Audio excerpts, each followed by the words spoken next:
Seltzer Kings. Podcasts. I found a kid who swings a golf club like a dream. I'd like to try to qualify him for the U.S. Amateurs. Coming to Apple TV Plus. What's your name? I'm not into older guys, but I'm flattered. A new comedy series, Stick. I don't want to go on this trip. Your mouth's saying one thing, but those eyes are saying something else. From the home of Ted Lasso. This is your shot at redemption? This is your mulligan? Owen Wilson. This game takes and it takes. The game's finally giving me something back. Stick. You know Arnold Palmer? Iced tea, lemonade, mix it. I'm missing a nap for this. Streaming June 4th on Apple TV Plus. That's some pretty keen economic insight there, Gavin, coming from a guy who is from a country that's entire 400-year empire was built on pillaging brown people and sticking it to the Irish. Yes. The following podcast contains... We're more likely to believe an important local businessman than a foul-mouthed jerk from out of town. Foul-mouthed. Explicit language.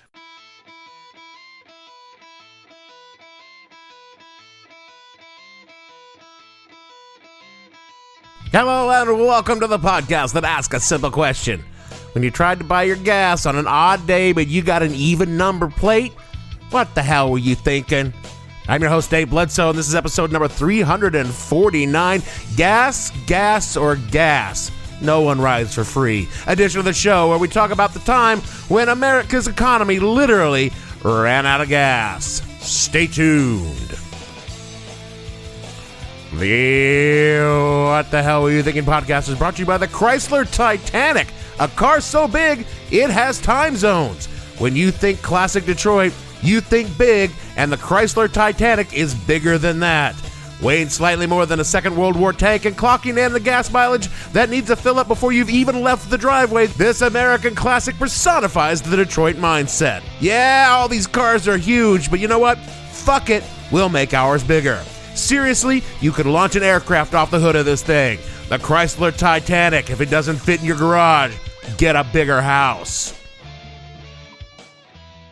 We are here at the White House for a special report on the energy crisis. Mr. President, have you any statement? Leave me alone, just leave me alone. Mr. President, what really caused the energy crisis? Smoking in the boys' room. During the crisis, how much gas will motorists be allowed? Just enough for the city. Who do you believe the gas shortage will affect most?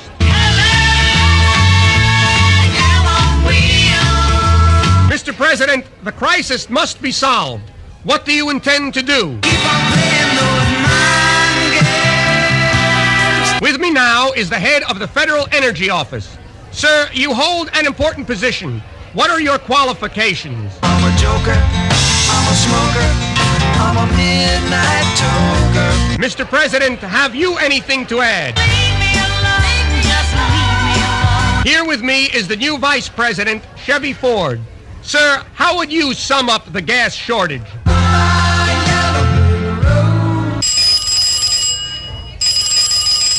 We have a long-distance call from Saudi Arabia. King Faisal, is that you? Hello, it's me. King Faisal, what are your thoughts when you look out at all those oil wells? You're beautiful, and you're mine. My old man was never a car guy. To the best of my knowledge, he never owned a flashy or fancy car in his life. They were always just like him. Very practical and, well, honestly, Pretty boring. I love my dad, but he's never been Mr. Excitement. I mean, his idea of a wild night on the town has always been going to church on Thursday for fellowship night. Yeah, let's not get crazy.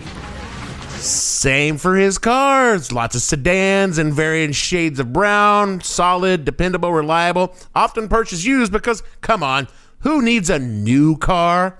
And it's the one of the very few traits that I share with my father.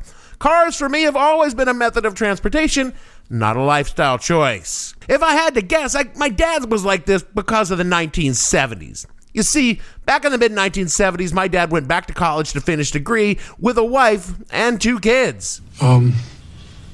Sounds very difficult. Yeah, it was for all of us. Money was super tight. The 4 of us lived in student housing, ate a lot of pancakes, and it was the only time in my life that I remember my parents really fighting, and they were fighting a lot. Why were they fighting? Because we had no fucking money. Everything turned out fine, but it was a rough few years there.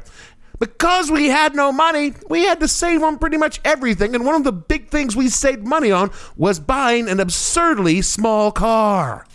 DATSUN unleashes a new class of economy car, the new 510s. Bigger than our small cars, smaller than the big cars. Hatchback, wagon, sedans. It's DATSUN, driven to its all-around best. Nobody demands more from a DATSUN than DATSUN. We are driven. Some number, DATSUN. We'd always had a generic American car, and back then that meant we had cars large enough to hold at least 10 people comfortably on those huge bent seats, and a trunk big enough to carry at least 5 dead bodies or 3 living ones if you needed to sneak them into a drive-in movie. Sure, the American behemoth had laughable gas mileage. A factory fresh Detroit model in 1970 got an average of 11.9 miles per gallon. And since that was the average, a lot of them were a lot worse. A 73 Lincoln Continental got 7 miles per gallon. Good God. Our little Datsun 210 got between 20 and 30 miles a gallon. And it also retailed for around $2,000 or around $10,000 in today's money, compared to an average of $5,000 or $25,000 for an American car. So you could see why we downsized. And even as a 6-year-old, to me, this car was fucking ludicrous. It looked like someone stuck wheels on a cracker box. It actually looked more like someone had modeled a car on a toy car that a toddler would own. And it was almost as fast as a toy car a toddler would own. That little Datsun was hands down the most absurd-looking car you could buy at the time. And because it got such great gas mileage, everybody bought one. Why? Well, that's our topic for this week, the oil crisis of the 1970s. It's time for a disco minute. Before I get to the embargoes, I gotta take a minute here to explain the historical and geopolitical backstory. I want to know absolutely everything that's happened up to now. Well, let's see. First, the earth cooled, and then the dinosaurs came. But they got too big and fat, so they all died, and they turned into oil. And then the Arabs came, and they bought Mercedes-Benzes. And Prince Charles started wearing all of Lady Di's clothes. I couldn't believe it. He took her best summer dress out of the closet, and he put it on and went to town. Did I schedule this episode just so I could play that drop? I'll never tell. Honestly, it goes back before the dinosaurs, but to shorten it way down, around 180 million years ago, there was this supercontinent called Gowanda. That is not a thing. No, seriously, that was his name. It consisted of basically what is all the southern continents now. On Gowanda sat the Tethys Oceans for hundreds of millions of years, a fairly shallow ocean that just teemed with life. By the way, the remnants of the Tethys Ocean basin form the Caspian and Black Seas today, so you've learned something. As millions of years of plants and animals died and settled to the shallow bottom of the Tethys and compressed into layers of petroleum-bearing shale rock, the richest area of the former ocean would become what is today the Middle East, the Arabian Peninsula, and the Iranian side of the Persian Gulf. Well, thanks, Professor. Fast forward 65 million years. That is a big jump. That is very big. Humanity discovers that burning this black gooey stuff they pulled out of the ground is far more efficient than burning the black hard stuff they'd been pulling out of the ground for so long, and they started looking for more places with more of the black gooey stuff. They find a place named, fairly racistly, the Middle East has shit tons of the black gooey stuff, so they move in and steal it. Naturally, the people who lived in the Middle East thought that this was not a very fair deal with them. After all, they had lived in what is a tremendously shitty place for millennia and reasonably assumed that they ought to get something for their trouble of living there. There were a couple of world wars, and after the second one, white people decided that ruling these people where all the black goo live is more trouble than it's worth, and they set up some agreeable locals on thrones, and the modern states of the Middle East were created. Are we done? I just crammed 180 million years of history into about 2 minutes, and you're complaining about the 2 minutes? And no, we're not done. We're just getting to the truly relevant part. Following World War II, the Seven Sisters dominated the market. What the fuck is that? Is that porn? Well, they fucked a lot of people, but not in a loving way. So no, the Seven Sisters were the Anglo-Iranian Oil Company, now called British Petroleum, Royal Dutch Shell, now Shell Oil, Standard Oil Company of California, that became Chevron, Gulf Oil, merged into Chevron now. Texaco also merged with Chevron. The Standard Oil Company of New Jersey, Esso, later Exxon, now part of ExxonMobil. The Standard Oil Company of New York, or Saucony, later Mobil, now part of ExxonMobil. The seven controlled 85% of the world's oil reserves and took 90% of the money from the 8 nations that held all that oil. The nations sitting on top of that oil decided, Now that's a bit of a problem. and in September of 1960, Iran, Iraq, Kuwait, Saudi Arabia, and Venezuela banded together to form the Organization of Petroleum Exporting Countries, or OPEC. According to OPEC, the mission statement of OPEC is to, quote, coordinate and unify petroleum policies among the member countries in order to secure fair and stable prices for petroleum producers, an efficient, economic, and regular supply of petroleum to consuming nations, and a fair return on capital to those investing in the industry, unquote. But its actual goal was to kick the thieving fucking colonialists out of their goddamn country and take back the oil fields that rightfully belong to them. And that, pod friends, is exactly what they did. This, as you can imagine, caused just a bit of economic turmoil. And by the end of the 1960s, an expanded OPEC controlled more than half the world's oil production. And the Organization of Arab Petroleum Exporting Countries, Kuwait, Libya, Saudi Arabia, more or less, those are the guys that dominated OPEC. They had the most money and the most influence on all the other members. Again, super simplifying things for the sake of brevity and for the sake of my not entirely understanding them. Meanwhile, back in the West, particularly the US of A place with pretty significant oil reserves of our own, the Seven Sisters had dramatically scaled back oil production. Why? Well, it turns out you could pay the people in the Middle East a lot less to do the dangerous and dirty work of extracting that black goo from the ground. White people wanted to be paid a fair and living wage for their work, and brown people could be exploited for far less money. This is capitalism 101. So the oil companies became more or less utterly dependent on foreign oil, and because the entire fucking economy of the West depended on oil from those oil companies, the literal fuel of our economic engine depended on foreign oil as well. Is that a good idea? No. As we'll see, it wasn't. It really became clear how bad of an idea it was in late 1973 when Egypt and her allies attacked Israel on Yom Kippur. Right! How'd that all work out? Well, after the humiliating defeat of the Six-Day War 7 years earlier, the Arab states spent years planning and preparing for this perfect sneak attack that would force Israel to give back the land it had seized during the Six-Day War as a minimum. And unfortunately for the Arab states, it didn't go that way. After 3 weeks of heavy fighting and almost bringing the world to the brink of nuclear exchange between the U.S. and the Soviet Union, the Arab states went down in what could be best described as a defeat. Shameful. Ignominious. I want to be clear here. The Arab states had and have a legitimate beef. The colonial powers had just created Israel out of Palestine like there weren't Palestinians living there for a couple of thousand years, while a Jewish nation had not existed for that said 2 millennia that the Palestinians had lived there. The Israelis, who admittedly were fresh off of almost being exterminated as a people, considered that chunk of Palestine where the Palestinians were currently living their ancestral homeland, and were damn sure not going to give it up once they had it. At the same time, the Arab states were blatantly saying they would pretty much kill every Israeli in Israel if that's what it took to get them out, which is why the whole damn situation was and remains such a... It's a complete and total shit show, Donald. After the shooting stopped, the seething Arab nations began looking for a way to give a little payback to the West, who had wrest arms and ammunition to Israel to shore up their defenses during the Yom Kippur War, and that's when they remembered, hey, we've got all the fucking oil. They sat down, they had a chat, and decided, We'll just see about that. And turned off the oil faucet to Canada, Jeez, what do we do? Japan, the Netherlands, the United Kingdom, and the United States. Essentially, OPEC Shut the world by the balls. And there wasn't a whole lot that the world could do about it.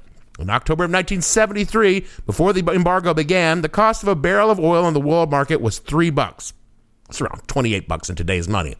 As the embargo lasted, it shot up 300% to $12, around $75 in today's money. For reference, a barrel of crude as of this recording is around $90. In the United States, prices of gas and for heating oil were much higher because our demand outstripped the rest of the world. The cost of a gallon of gas pre-embargo 1973, 39 cents. About $2.50 in 2022 dollars. By March of 1974, it was 54 cents, or around $3.30 today. And again, for reference, today, the average price of gas is right around $3.30, $3.50, and this probably sounds kind of reasonable for you. We see fluctuations in oil and gas prices all the time, but for Americans in 1970, it was fucking apocalyptic. First of all, people didn't make the kind of money they make today. In 1973, minimum wage was $1.60 an hour. That is $10.05 an hour, which is actually, when I think of it, almost $3 more than what minimum wage is today. And so, yeah,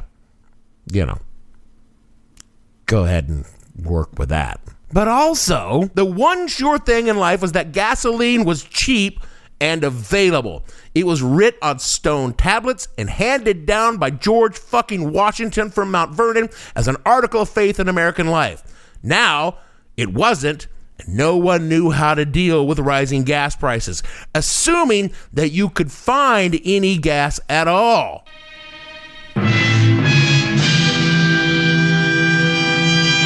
Oh man, I missed that drop. I'm glad to have it back. It was in 1973, and basically still is true, that as an American, you can always get gasoline. You might not be able to afford as much gas as you want, but you can get gas. It was as sure as turning on the tap and having water flow that there would be gas. By mid-November of 1973, this was not true in the least, and Americans were not happy. Hell is this new shit? Quoting from Smithsonian Magazine, quote, "The oil crisis affected everything from home heating to business costs that were passed on to consumers in a range of industries. But the impact was most obvious on the roads. Gas station lines wrapped around blocks. Some stations posted flags, green if they had gas, red if they didn't, and yellow if they were rationing. Some businesses limited how much each customer could buy. Others used odd, even rationing. If the last digit of a car license was odd, you could fill up on odd numbers days. The notions that Americans were going to run out of gas was both new and completely terrifying. By February of 1974, according to the Baltimore Sun's Mike Klingman, drivers in Maryland found themselves waiting in 5-mile lines. Some stations illegally sold to regular customers only, while others let doctors and nurses jump the line. Fights broke out, and some station owners began carrying guns for self-protection. One man, John Wankin of Cockeysville, described spending a whole morning driving around the city looking for gas, but only managing to buy $2 worth, just enough to replenish the half tank he'd burned driving around during the 4 hours looking for gas, unquote. Our national obsession with the car had created a society where not having a car wasn't possible. And hell, this is true today as it was in 1973.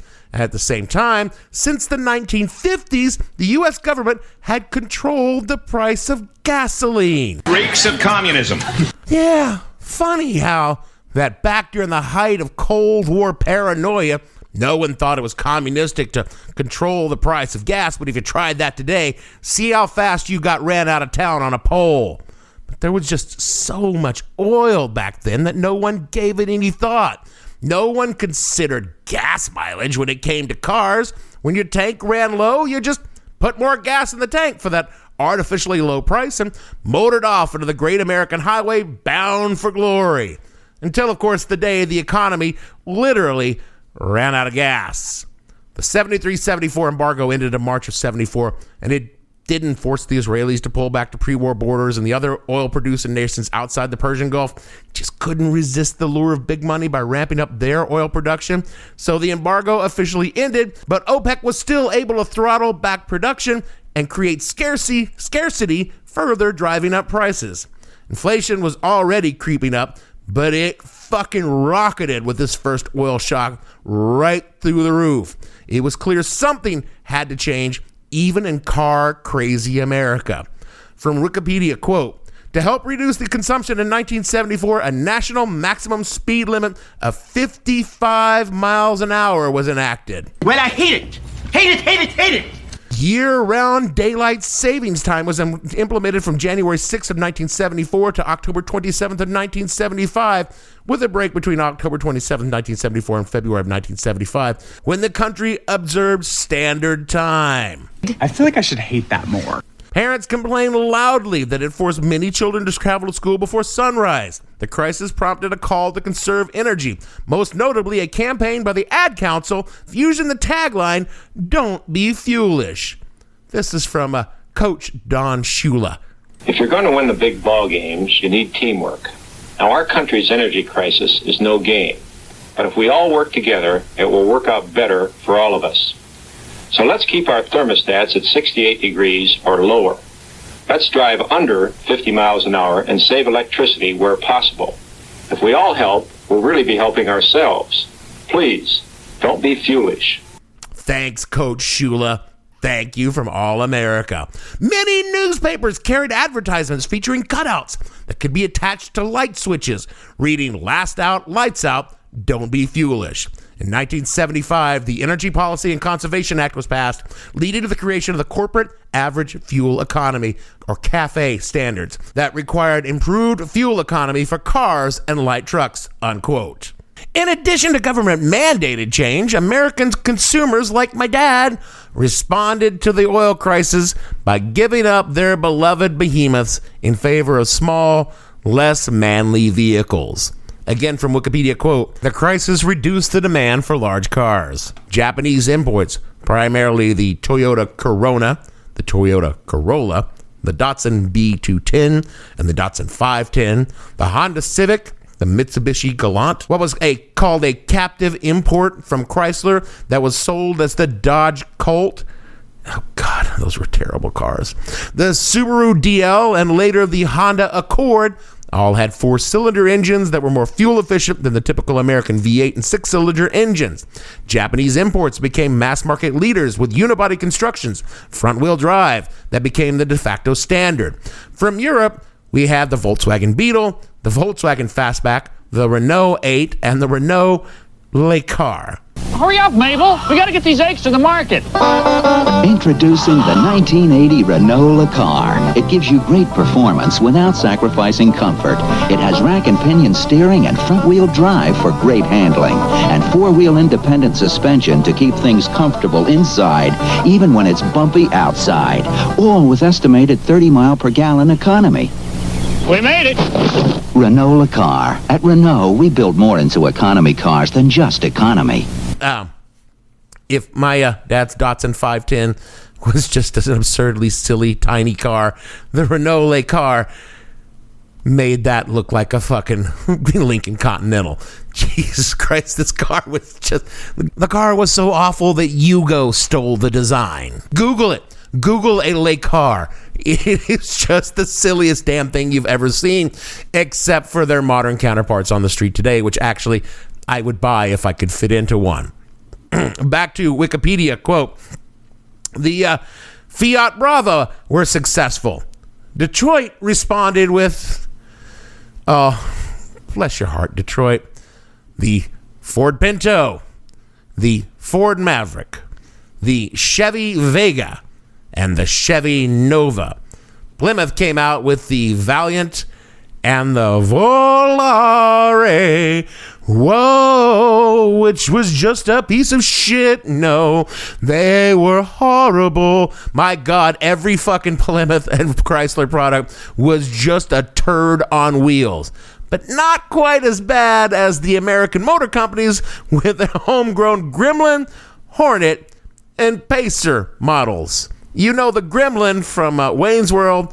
You know the Pacer from various... Now, you don't know the Pacer, but I know the Hornet because my family had one, and it made our Datsun look like a fucking Lamborghini. Despite all of that, we were still in no way prepared when in 1979, another oil crisis happened. Oh no, not again. You see, what had happened was the United States had long propped up this cat named Mohammad Reza Pahlavi, but he liked to be called the Shah of Iran. Now, the Shah, great guy, totally awesome guy, if you happen to be an oil executive or not a communist.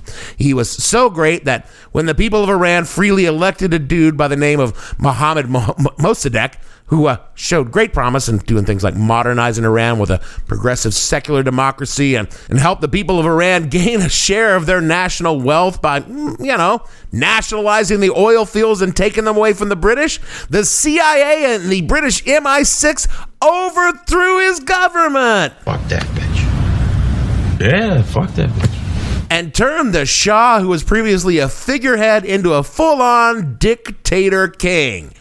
This did not go down well with the people of Iran, mostly because they were being terrorized by the Shah's secret police and his authoritarian rule. And so in 1978, they gathered together and tossed the Shah right the fuck out and installed a fundamentalist cleric by the name of Sayyid Ruhollah Mustafa Khomeini as the head of a brand new thing called an Islamic Republic. You probably know Sayyid Ruhollah Mustafa Khomeini by his title, the Ayatollah Khomeini. And he was not down with two things, rock and rolla and America. He stopped the sales of Iranian oil to the West, and his followers took over the U.S. Embassy and held the ambassador and staff hostage for over a year because the United States had allowed the deposed Shah to come to America for his cancer treatments. It was a whole thing back then. It wasn't a full-on embargo like 73, but you see, the U.S. had so long been sucking at the Iranian oil teat over OPEC because our boy the Shah sold it to us so cheap.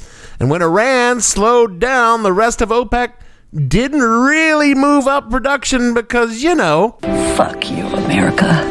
And oil prices shot up way more than they did in 1973. After the shit hit the fan, a barrel of oil was around $15 and it skyrocketed to $40. That's over $150 in 2022 dollars, and it was the highest oil would go until 2008. The net effect of the 79 crisis was equally as dramatic as 1973, even while the real oil supply only dropped by around 4%. It was an entirely psychological situation. But you can't really blame the people of America. They've had a hard decade. Inflation was through the roof, everyone was tired and worn out, and now here was this shit again. It's like we just slid off a cliff and lay at the bottom softly weeping. Hello up there! I seem to have fallen down a cliff. I'm still alive, but I'm very badly injured. I think my legs might be broken, but I'll try to stand up. Ah! Yes, they are broken.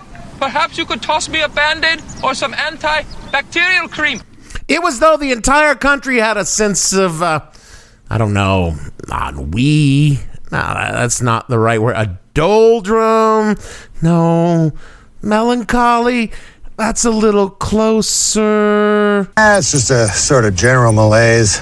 That's the word. President Jimmy Carter, who again was not a bad president, as we shall see next week, responded to the crisis as best he could, but found himself unable to do much since Congress was also in a funk. Going back to our old standby Wikipedia quote, another energy shortage hit the United States in 1979, forcing millions of frustrated motorists to wait in long lines at gasoline stations. In response, Carter asked Congress to deregulate the price of domestic oil. At the time, domestic oil prices were not set by the world market, but rather by a complex price controls of the 1975 Energy Policy and Conservation Act.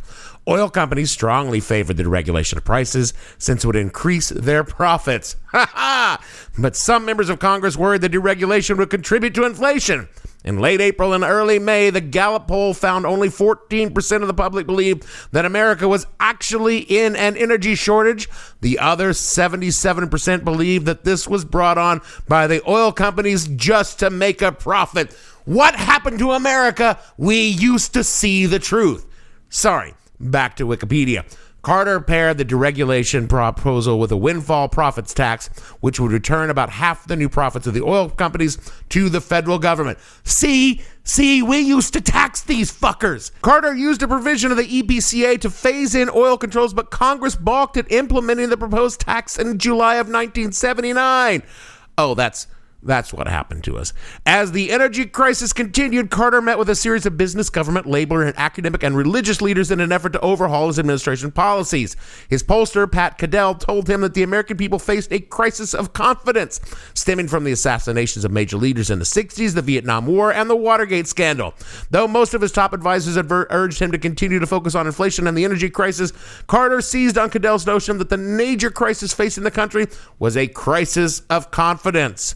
On July 15th, Carter delivered a nationally televised speech in which he called for long-term limits on oil imports, the development of synthetic fuels, but he also stated all legislation in the world can't fix what's wrong with America.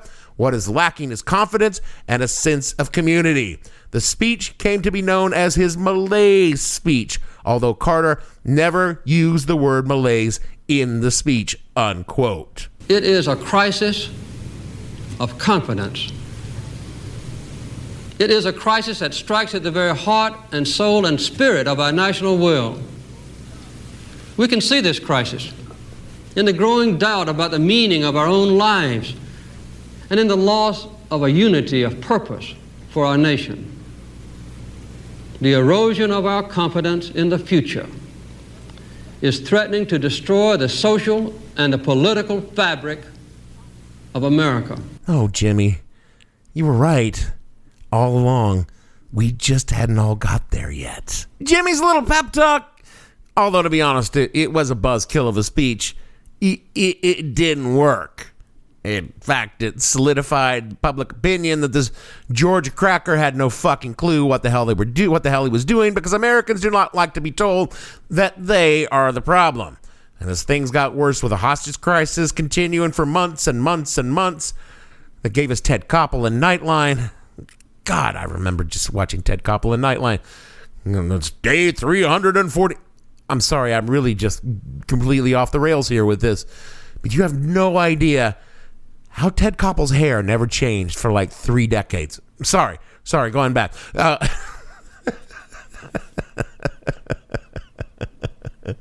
There was no reason I had to say that. I just said it anyway. This whole episode has just gotten really strange for me. I think it has something to do with the cars. Gavin, leave all that in. America began looking for a fresh new fix for our problems, and I guess you know who we turned to. Robin Williams. God, I wish. Can you imagine if we elected Robin Williams instead of Ronald Reagan? The country would have been so much zanier and fun. Admittedly, at the time, Robin was really badly hooked on cocaine, but I think coked up economics is far better than trickle-down economics.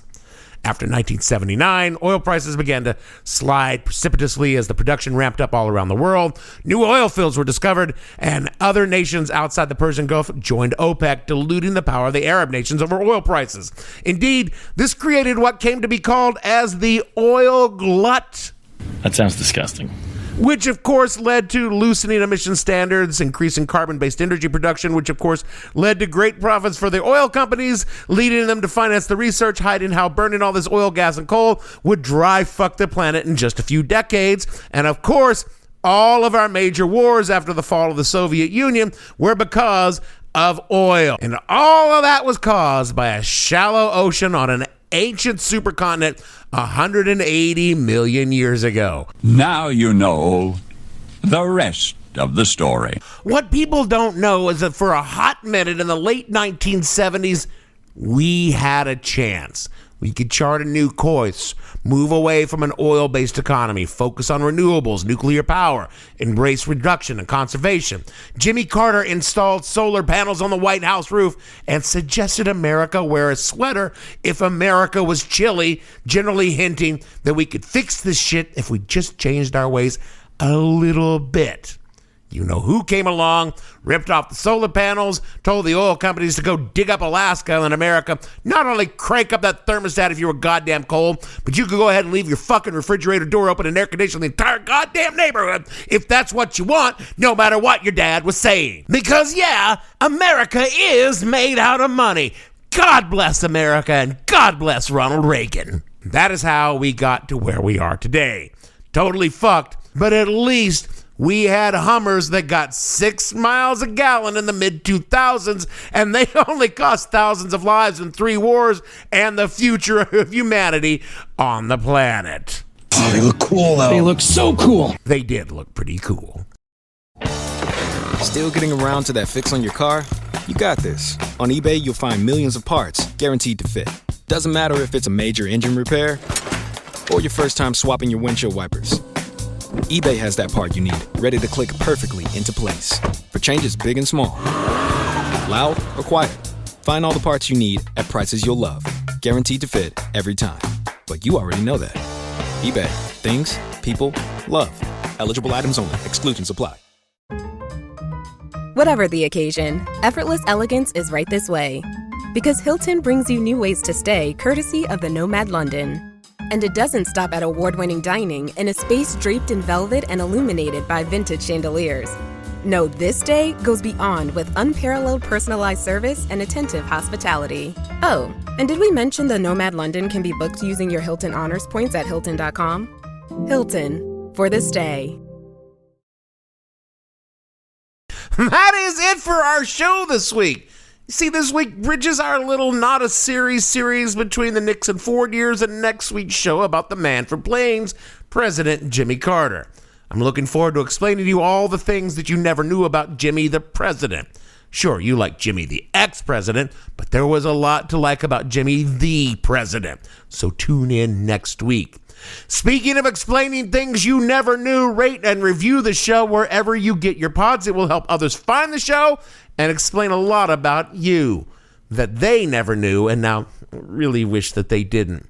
Support the pod on patreon.com/whatthehellpodcast. It helps put the gas in the tank of the show, and by gas I mean whiskey, and by tank I mean my belly. Do all the things that Jeremy's about to tell you to do at the end of the show, including putting on a sweater if you're chilly, because does Seltzer Kings look like it's made out of money? It does not. So for me, Dave, I can't afford the gas to fill my luxury limousine, but even if I had the dough, no one's got the gasoline. Bledsoe, producer, he offered some red hot speed and some really high grade hash, but a gallon of gas can't be purchased anywhere for any amount of cash. Or the devil. Gavin and all the fictional gas station attendants on this show, we want to say, I can score you some Coke and some grade 1 grass, but I can't get 1 gallon of gas. We'll see you all next week.